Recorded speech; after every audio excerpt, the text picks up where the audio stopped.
Credo che questo che è successo è una cosa molto importante. Noi come Coraggio Italia guardiamo sicuramente gli amministratori, sicuramente guardiamo anche cosa succede a Mogliano. Per ora sono indizi, potrebbero diventare una prova. Transfughi dal verde lega al fucsia stile Brugnaro?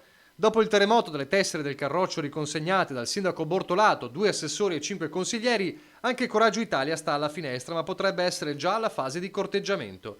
Lo si vocifera da più parti a Mogliano e lo conferma implicitamente l'onorevole Raffaele Baratto, proprio nel giorno in cui il gruppo di Brugnaro e Toti viene sciolto alla Camera per l'effetto domino innescato dalla nuova formazione di Luigi Di Maio, Insieme per il Futuro, che ha portato 2 esponenti di Coraggio Italia a passare dalla sua parte, facendo scendere il numero di deputati sotto la soglia legale.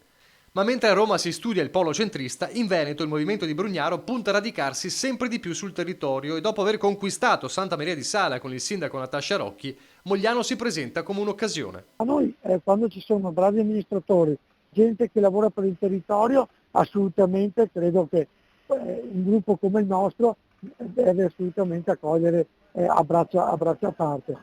E le voci non ufficiali dicono che, spenta sul nascere ogni ipotesi di passaggio a Fratelli d'Italia, proprio a Coraggio Italia potrebbero guardare i dimissionari della Lega nella città a 2 passi da Venezia.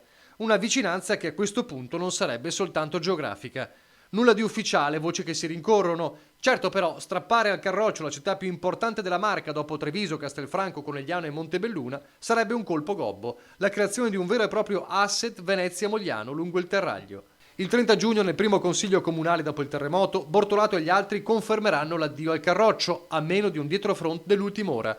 Quello che invece auspica il governatore Zaia. Certo che fa male, io spero che si ricomponga, c'è una buona amministrazione, è la nostra amministrazione, il sindaco Bortolato con tutta la squadra, spero che trovino il sistema di ricomporre, no?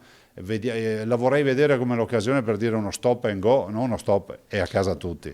Più radicale nella sua analisi, uno che nella Lega da tempi insospettabili chiede un cambio di marcia nei rapporti tra le scelte dei vertici e quelle del territorio. È una conseguenza logica, ma questo sarà il primo passo, sai. È cambiato il modo di gestire.